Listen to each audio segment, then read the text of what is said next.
In referencing another scholar's comments about Hincks, Cathcart alluded it would not be an overstatement to refer to Hincks as the first to decipher Akkadian cuneiform. Both Hincks and Rawlinson continued to decipher texts and publish works while unraveling the ancient script. Rawlinson had direct access to the academic societies and published volumes through the 1880s, while Hincks published more obscurely, such as by way of lectures and letters to the Royal Irish Academy. Rawlinson was at times known to praise the works of Hincks, while at other times be both publicly and privately dismissive of it. It's unfortunate that much of the credit belonging to Hincks is misplaced. Cathcart, who worked prudently and diligently to bring the works of Hincks to the forefront, holds both men in high regard, yet perhaps accurately refers to Hincks as a genius and to Rawlinson as a hard worker.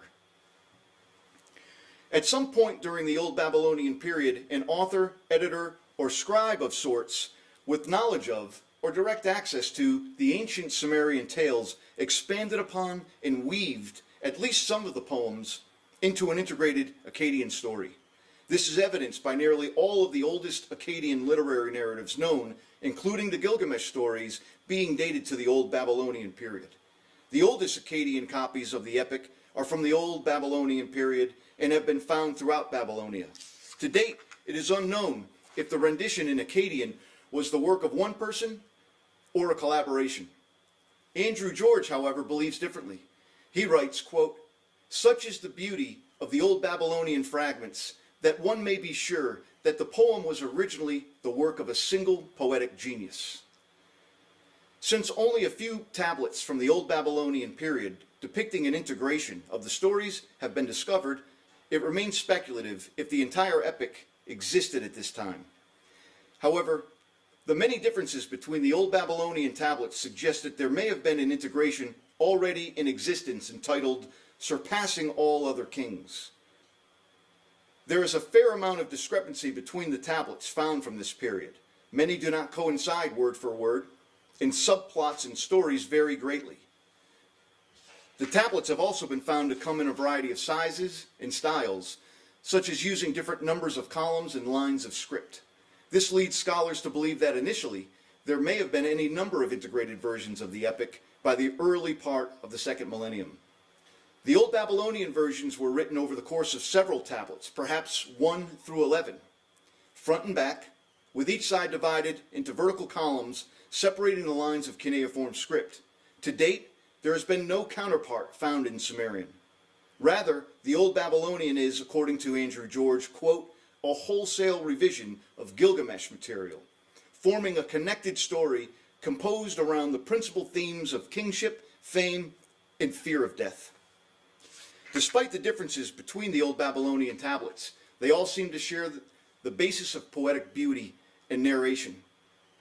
Two fine examples are the tablets held by the University of Pennsylvania Museum and Yale. These are two of the three most significant discoveries of Akkadian literary works from the Old Babylonian period. The respective universities acquired each of their tablets in 1914 from the same broker, and the tablets share similar characteristics, such as the writing style and shaping. The Penn tablet is tablet 2 in the Old Babylonian version, while the sequential Yale tablet is tablet 3. Each of the tablets is written in 3 columns, front and back, and share in depicting the part of the epic from when wild Enkidu is tamed through the departure to the cedar forest. Many scholars believe the tablets may have been written by the same scribe or derived from the same area. The Old Babylonian version may be quite varied amongst tablets, but the difference between the Old Babylonian and its Sumerian sources are even greater. While a foundational basis in the characters may be shared, there are parts between the Sumerian tales and the Old Babylonian that, according to Kramer, quote, "vary so greatly that it is difficult at times to recognize their basic relationship." Furthermore, throughout the remainder of the second millennium and into the first millennium, the story continued to be revised, altered, and translated into numerous languages. To date, no Sumerian literary work unifying the Gilgamesh tales into one flowing epic has been discovered. Heretofore, the Sumerian tales remain 5 unconnected stories. Who, therefore, is responsible for melding them together in a series. Scholars have contemplated this question globally for over a century, and the product of their pondering is conjecture at best.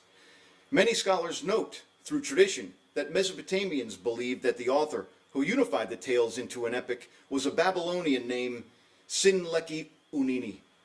Sinleki-Unini is documented as being a priest, an exorcist, and an educated scribe who lived in or near Uruk during the Middle Babylonian period.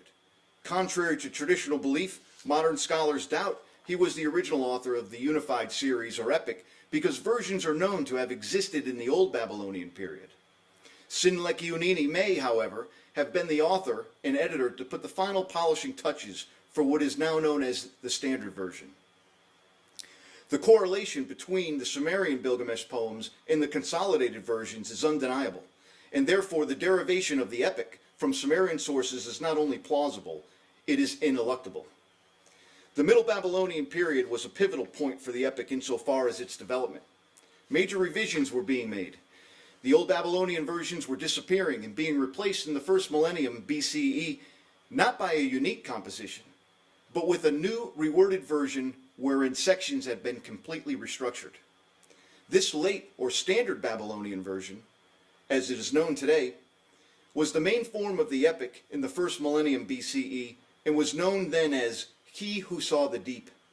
While it aligns closely with the Old Babylonian in some parts, there are other parts that have been completely omitted and new sections invented.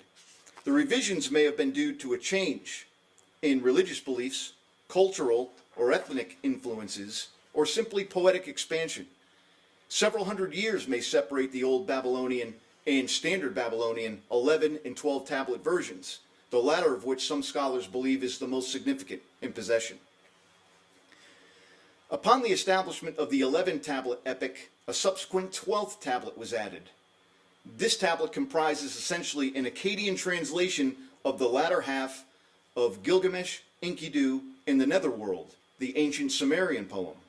In this section, Enkidu is somehow alive again and sets out to the Netherworld to retrieve an object lost by Gilgamesh. Enkidu disregards the warnings from Gilgamesh and is captured in the Netherworld, but his spirit is allowed to return in order to explain to Gilgamesh the various aspects of the underworld. Many scholars, both past and present, are in agreement that Tablet 12 is of a different plot and writing style and is out of place with the preceding tablets, and is simply an additional attachment that unnecessarily contradicts the epic as a whole. Most agree that there are a number of reasons that suggest the 11 tablet version makes the most sense. The opening stanza later closes the story in Tablet 11. Enkidu was put to death early on in the story, but returns unscathed in Tablet 12. Enkidu is described as a close, loving companion until Tablet 12, when he is just a trusted servant. And Gilgamesh is already resigned to his mortality in Tablet 11. Therefore, the need for Enkidu to return from and provide a detailed description of the Netherworld to ease Gilgamesh is officious and excessive. There are, however, a few authors who take a position either in favor or understanding of Tablet 12.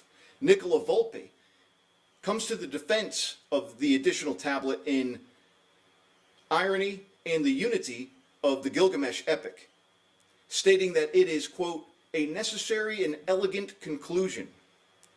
With regard to the opening and closing stanzas of Tablets 1 and 11, Volpe's response appears to be that, quote, such closure does not necessarily mean the end of the poem. Scholars in support of Tablet 12 remain in the minority. After having been transformed from the Sumerian sources, and then enduring numerous recensions and revisions throughout the Babylonian periods, the epics seem to find a consistency and flow in the 11 tablet version.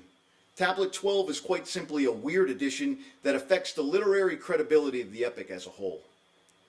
Over the period of perhaps a millennium and a half, metamorphoses of Gilgamesh stories range from minor changes to complete overhauls of structure and theme.